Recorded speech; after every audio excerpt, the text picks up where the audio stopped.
Nagbabalik ang NCAA dito sa ABS-CBN Sports and Action. Lamang ng EAC Generals kontra sa JRU Heavy Bombers. Ang score natin 30-29. Dehado man ng JRU, they have one of the best crowds dito sa NCAA. Matching ang signs, todo ang mga sigaw nila, pero patikim lang yan ng energy na pinakita nila sa kanilang pep rally. Panoorin nyo to.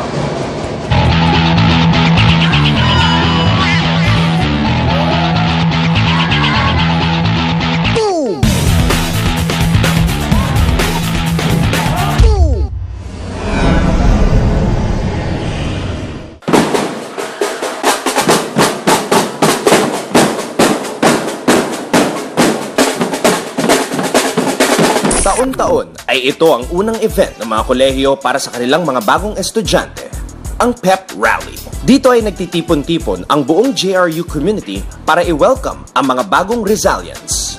Nag-umpisa ang Pep Rally sa isang torch relay kung saan bit-bit ito ni Paulo Pontejos ng men's basketball at ni Maria Shola Alvarez ng women's volleyball. Sinundan ito ng pagpasok ng JRU band. Matapos ay nag-perform din ang JRU Dance Troupe kasama ang kanilang representative for Miss NCAA na si Janelle De Leon. Let's go out there and show how strong the Rizalian school spirit. At eto na, isa-isa ng pinakikilala ng host ang kanilang mga atleta. Pero syempre, hindi pwedeng simple lang ang pagpapakilala sa kanila dahil matapos ipakilala ang mga miyembro ng mga team ay nagpaindak sila ng mga dance moves mula sa team ng athletics, chess, swimming, lawn tennis, table tennis, volleyball, at syempre, magpapahuli ba ang basketball team? Nagpakitang gilas din ang JRU Pep Squad at pinida ang kanilang breathtaking stunts at dance routines. Sa huli ay sinayaw nila ang kanilang NCAA dance. Importante sa amin to, no? This is an annual event. We use this to motivate the students to watch the NCAA games. At the same time, show to them, aside from athletic prowess, the lighter side of the Rizalian athletes.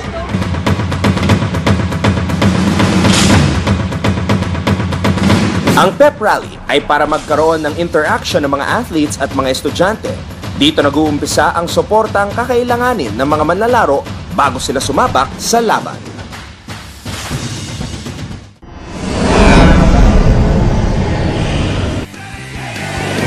Aba, Pep Rally pa lang yan, puno na ng pasabog. Ngayon mga pamilya, ang tanong ko ay para sa inyo, GRU or EAC man ang favorite team ninyo, sinong NCAA player ang gusto niyo maging kabarkada at bakit? Sagutin niyo lang yan gamit ang hashtag NCAA Season 92 at makikita niyo ang inyong mga tweets live on air sa aming pagbabalik dito lang sa ABS-CBN Sports and Action.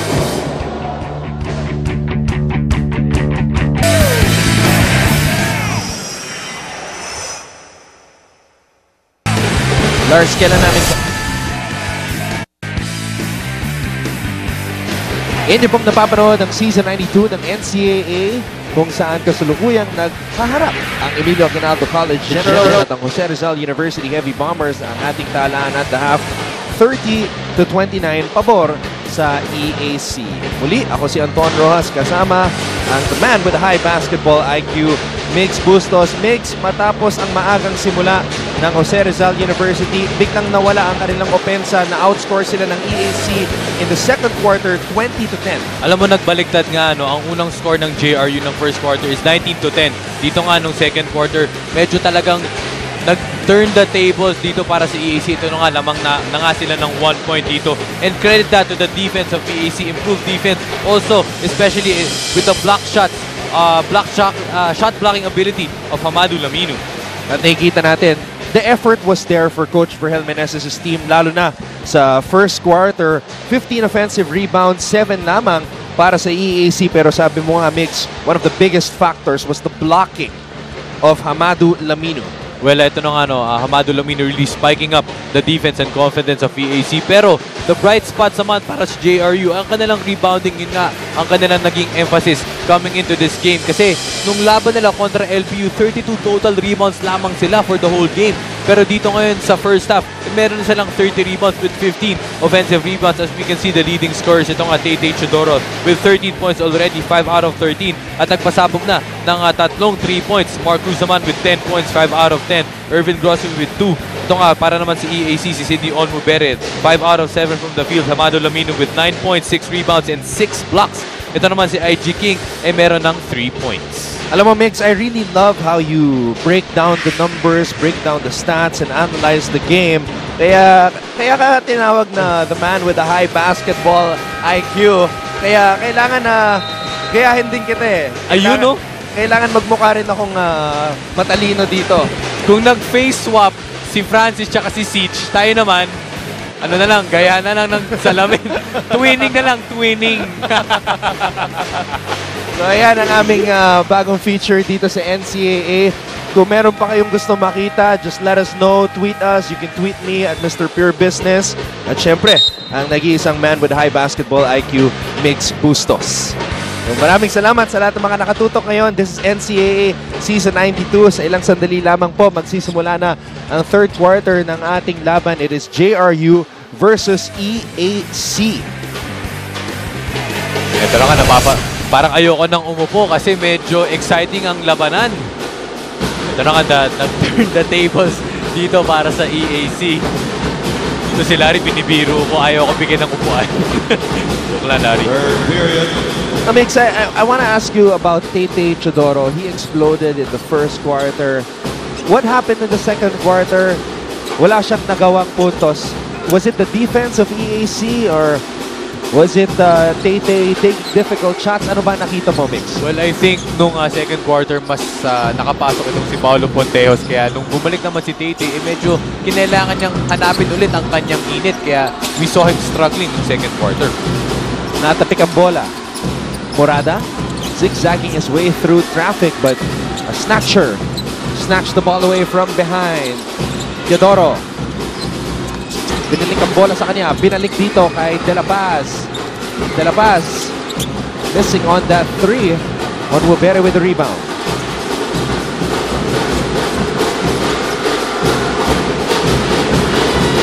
Napansin natin dito sa larong ito, Jory Morada really handling the ball a lot, and that's probably because their main point guard, Francis Motsayak, is still not 100%. Oh, syempre, for a guy like Remy Morada, Jory Morada rather, kailangan niya mag-step up to fill in the void kung ano man ang missing para dito kay Francis Motsayak. Nako, Mix, may mensahe si Jai para kay Siege. Gusto niya maging kabarkada si Siege dahil mata pa lang niya, napapasmile na daw siya. Ayun.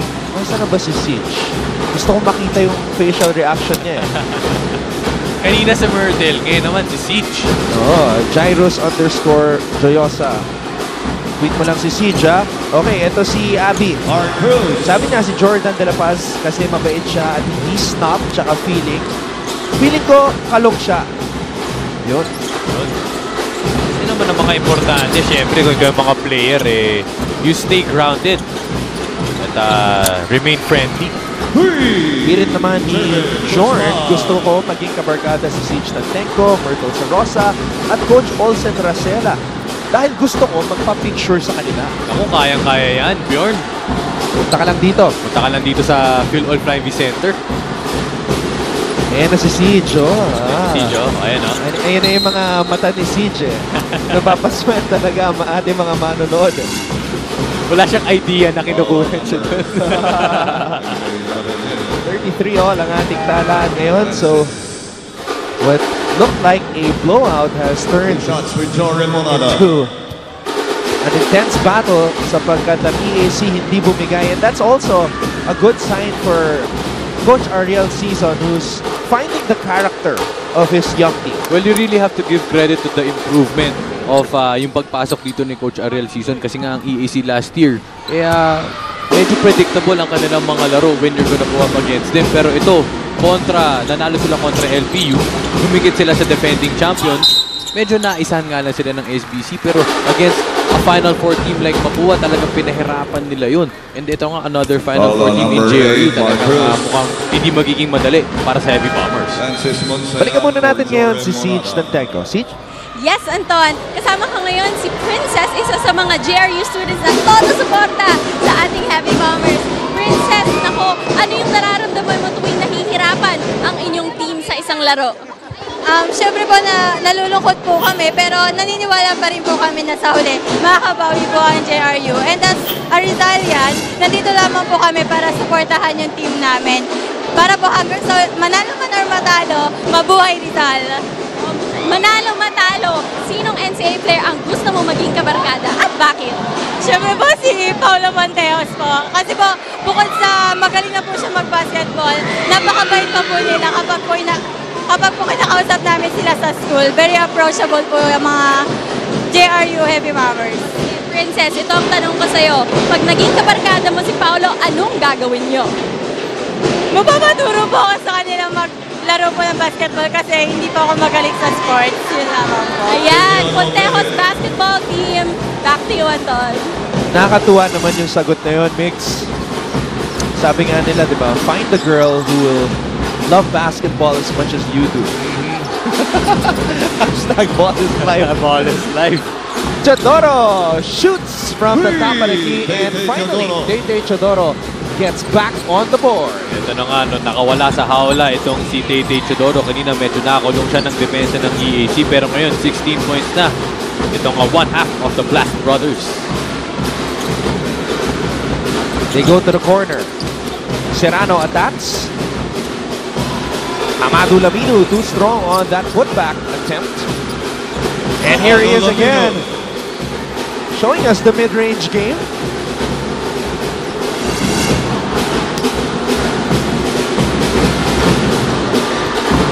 Now we have some Instagram posts here from Christian Denise watching live at San Juan Arena.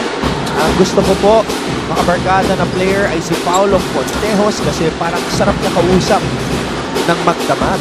Uy! May kasama pang TV sa dulo.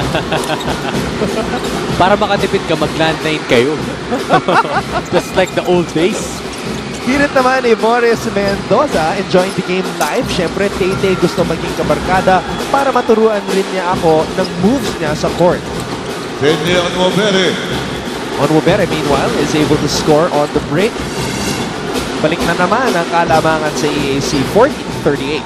Ito nga, Cedric Onwubere has been doing great open court.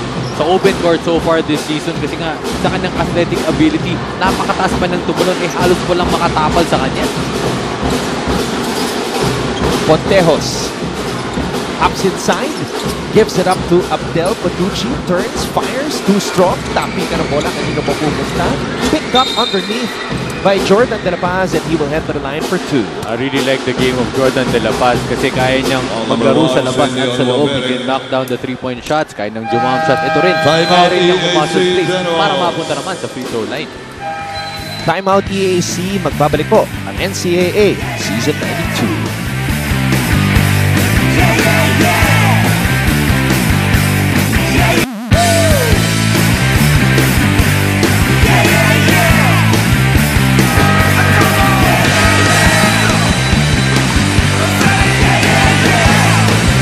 We are looking at the daughter of Coach Vergel Meneses, Bianca Meneses. Happy birthday! Wow, it's her birthday today. Okay. And students in their uniform today also here at the Phil Oil Flying V Center. Kitang-kita naman sa ating Smile Your On Cam segment. Pero sa lahat ng mga team bahay dyan, maraming salamat po sa inyong panonood. Watching right now, ating kasama na si Coach Hammer, Martin Antonio, and his tattoo artist, Inan Ramos. At may sagot din siya, Mick, sa ating question of the week.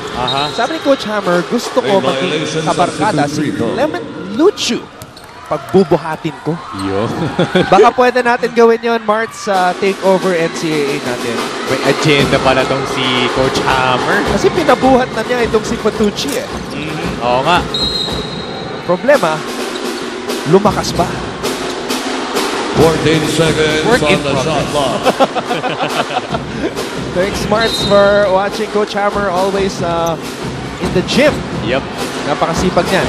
Gusto ko rin batiin, Anton, yung mga fans natin ng NCAA over Twitter, sila Maria Lina Isabel, sila Chen, sila Omar Tilio, sila J. Vince, and Cuddle Mr. Chubb. Hello sa inyo at salamat sa pag-tweet.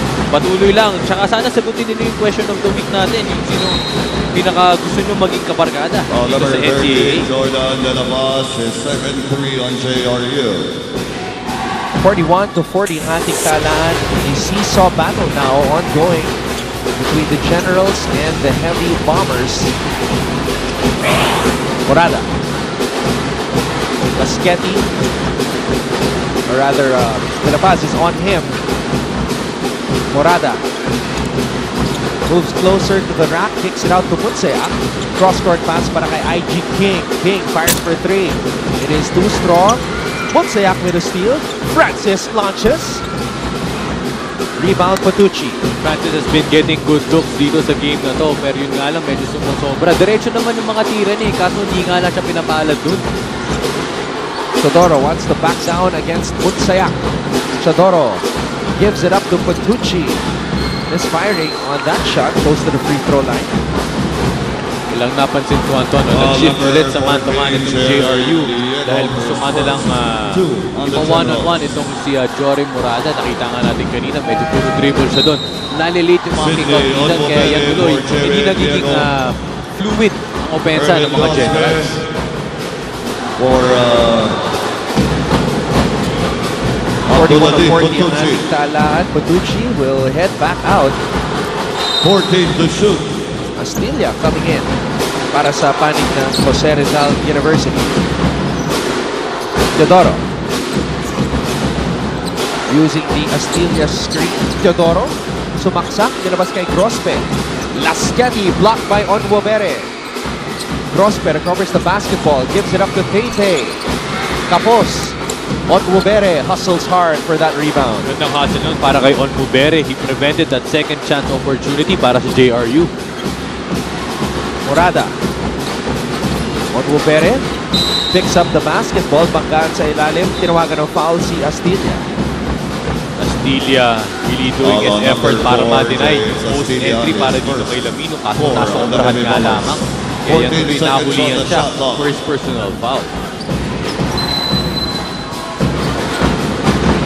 Nakikita natin si Michael Mabulak and eksakto lang kasi naikwento sa amin kanina ni Coach Berhel Meneses na he's looking for a player on the current roster na katulad ni Michael Mabulak who really provides a lot of leadership para sa kanyang koponan. When the team is down, Michael Mabulak used to gather them around in practice. Siya yung vocal leader nila but that's somebody that's missing right now sa Jose Rizal University. Well, syempre, if you're the coach or if you're a team, kailangan mo talaga ng ganong klaseng player. Hindi kailangan, not necessarily he's the best player, but he needs to be that somebody to be able to be of great influence. Jason Oliva, gusto daw niya maging kabarkada si Tete Teodoro kasi magaling siya at mabait.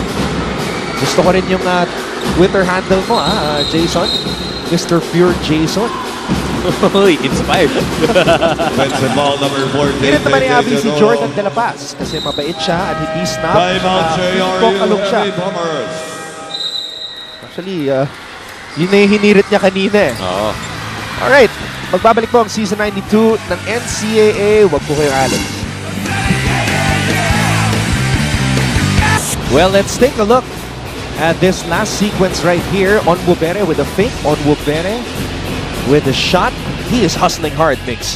Talagang tinimingan yan off that offensive rebound. Ginamit din niya yung kanyang instincts doon to get that second chance point in. Parehong koponan nagnanais na makabalik sa win column. EAC tasting their third straight defeat after winning against LPU sa kanilang unang bakbakan sa season. JRU lost a heartbreaker to LPU last Friday. Lamino missing from point-blank range. Agawan para sa loose ball at mananatili ang bola dito sa panig ng EAC. Second chance points make 7 para sa mga General. 2 lamang para sa Heavy Bombers. Well, as much as JRU is getting offensive rebounds, ito nga 20 offensive rebounds na sila. Pero nga second chance point para JRU, 8 points lamang yun. King stops, pops, and connects. Abe King. 2 minutes. 5 points already in the game for him. Sabi niya kasi bibigyan niya ako ng jersey. Sabi ni Charis Nang, si Pontejos daw nagpa-arbor si Mr. Nang. Dito naman ni Jinky Flores. Let's go, General Scanyan. Thumbs up. Actually, kaya naman talaga, no? Dahil nga 1 point na lang ang kanilang hinahabol. The biggest lead of the game ng JRU is ang 11 puntos. Lasqueti, pinasa dito kay Evardo. And Evardo knocking down that long jumper.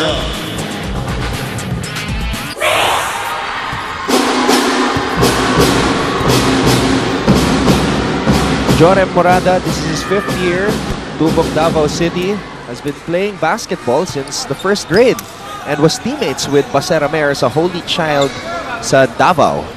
So hindi na tayo nagugulat kung bakit all-around player itong si Jorem Morada. We can see him playing the point guard role today dahil nga hindi 100% mix si Francis Munseak. The Jorem Morada really stepping up dahil nga veterano na siya, no? Alam na rin niya yung mga galawan sa loob ng court. Pero for him, it's just really about moving that ball, more patient on offense, and shot selection and execution para sa Generals. Morada gives it up to King. IG King with the basket. 5 straight points for IG King. Ito nga, lamang na ulit ng Generals, 44-43. Napaka-agresibo ng mga General dito sa quarter na ito. And we see the free throw disparity. Grabe, 4 na ang tinirang free throws ng JRU. 19 para sa mga General. Lasqueti, umatake, binigay kay Grospe. And so far, yun ang that's been giving them daylight itong JRU. Marami silang mga point blank shot itong si Grospe at si Mark Cruz sa loob. Dahil nga na-open yun at nagkakaroon ng lapis sa depensa kaya hindi naahabol ng EAC yung mga malalapit na shots na yun by JRU. Morada goes to Onmubere. Onmubere kicks it out to King. King with a jumper. It is JRU basketball as Mendoza tries to get it across. Lasqueti umatake, binangga ni King. That's a foul. Number 24, IG King, his first free on EAC. 17 seconds left in the 3rd quarter. Important thing for JRU as we see mga idol natin, Render Retualo. Mga last shot opportunity para sa JRU. 45-44. That was Ron J. Buenafe beside Render Retualo, EAC legend. Tapi ka ng bola. Maubusan ng oras ang dalawang koponan. So at the end of 3, we have a very exciting battle sa pagitan ng mga General at Heavy Bombers. Tate Chadoro, that was his only field goal since the 1st quarter kung saan sumabog siya with 13 points. Sidney Onmubere perpetually active para sa kanyang koponan. IG King getting into the mix. Meron ng 7 puntos. Well, another guy coming in the mix dito para sa EAC is of course Amado Laminu. Besides 6 blocks, meron siyang double-double, 11 points and 10 boards. Sa aming pagbabalik, 4th quarter na. It is JRU versus EAC dito sa NCAA.